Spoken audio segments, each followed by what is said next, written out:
మంథని నియోజకవర్గంలో ఇసుక అక్రమ రవాణా యథేచ్ఛగా సాగుతున్నది. కాంగ్రెస్ నాయకుల కనుసన్నలలో సాగుతున్న ఈ ఇసుక అక్రమ రవాణా మంథని నడిబొడ్డులో కూడా ప్రారంభమైంది.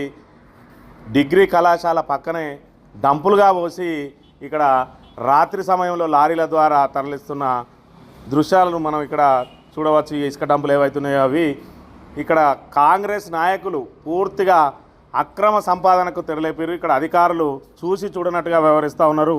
మరి ఇక్కడ మంథనిలో ఈరోజు పట్టుబడ్డాయి కాంగ్రెస్కు సంబంధించిన డంపులు. వాటిని పోలీసులు స్వాధీనం చేసుకున్నారు. మరోవైపు వీటికి సంబంధించి ఇద్దరు కాంగ్రెస్ నాయకుల మధ్య గొడవ జరుగుతున్నదని ఒక కాంగ్రెస్ నాయకునిపై మరో కాంగ్రెస్ నాయకుడు ఫిర్యాదు చేయడంతో ఈ డంపుల భాగోత్వం వెలుగులోకి వచ్చింది.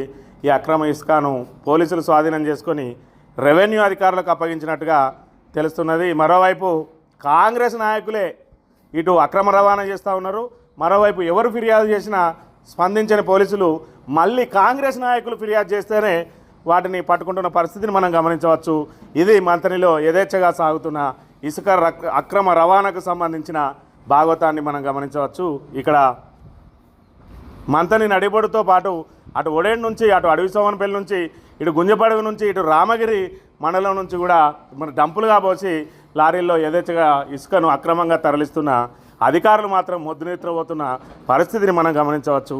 ఇది మంథనిలో జరిగే అక్రమ ఇసుక దందాకు సంబంధించిన అంశం.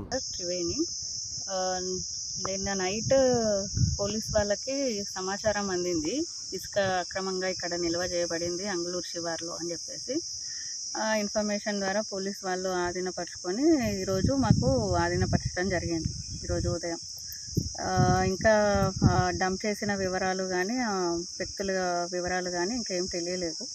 ఇప్పుడు ఇది మేము స్వాధీనపరుచుకొని మన మండల తహసీల్దార్ ఆఫీస్కి తరలిస్తున్నాము. అక్కడ శివార్ నుంచి మండల తహసీల్దార్ ఆఫీస్కి తరలించి అక్కడ డంప్ చేయడం జరుగుతుంది.